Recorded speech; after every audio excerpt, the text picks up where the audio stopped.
Census 2027 को लेकर सरकार की ओर से बड़ा अनाउंसमेंट सामने आया है। दरअसल भारत के इतिहास में पहली बार जनगणना कागजी फॉर्म्स की बजाय अब मोबाइल ऐप और वेब पोर्टल के माध्यम से पूरी की जाएगी। इसी प्रोसेस को लेकर संसद में एक लिखित जवाब में गृह राज्य मंत्री नित्यानंद राय ने जनगणना को लेकर एक विशेष डिजिटल पोर्टल तैयार किया जा रहा है, जिसके जरिए पूरे देश में प्रक्रिया की मॉनिटरिंग और मैनेजमेंट किया जाएगा। इस सिस्टम में लोग एंड्रॉइड और iOS दोनों पर इंस्टॉल किए गए मोबाइल ऐप के जरिए डेटा जमा करेंगे और नागरिकों के पास एक खास वेब पोर्टल के जरिए खुद से जानकारी देने का विकल्प भी दिया जाएगा। इस सेंसस का पूरा मैनेजमेंट CMSS पोर्टल के जरिए रियल टाइम में कोऑर्डिनेट किया जाएगा। इस बार व्यक्ति का नाम, जन्म स्थान, अंतिम निवास और वर्तमान स्थान पर रहने की अवधि और माइग्रेशन की सिचुएशन जैसे सवालों को भी इस बार शामिल किया जाएगा। सरकार का मानना है कि डिजिटल सेंसस करने से डेटा प्रोसेसिंग तेज होगी, एरर्स की संभावना कम होगी और अंतिम रिपोर्ट पहले की तुलना में मोर रिलायबल और टाइमली हो सकेगी। ऐसे में एक्सपर्ट्स का मानना है कि डिजिटल तरीके से जनगणना भविष्य की policy making, urban planning, migration trends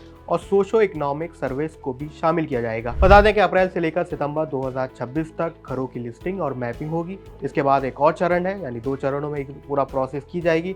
दूसरे चरण में फरवरी-मार्च 2027 में जनसंख्या की गणना होगी। इस डिजिटल सेंसस सिस्टम के बाद India, United States, United Kingdom, Ghana और केनिया जैसे देशों की लिस्ट में शामिल हो जाएगा, जहां पर पहले से हाइब्रिड सेंसस किया जाता है, यानी जनगणना को कागजी और डिजिटल दोनों तरीके से पूरा किया जाता है। बता दें कि जनगणना 2021 में होना थी, लेकिन कोविड-19 के फैलने के बाद इसे स्थगित कर दिया गया था, जिसे अब पूरा किया जाएगा। सबसे खास बात है कि साल 2027 की जनगणना में जातीय जनगणना को भी शामिल किया जाएगा। ये 1931 के बाद पहली बार हो रहा है।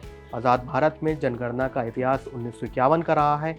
इससे पहले 1882 में सबसे पहली बार जनगणना की गई थी। तो इस जनगणना पर बड़े अपडेट और डिजिटल प्रोसेसिंग पर सरकार की इस खास पहल पर आपकी क्या राय है, हमें कमेंट सेक्शन में जरूर लिखें।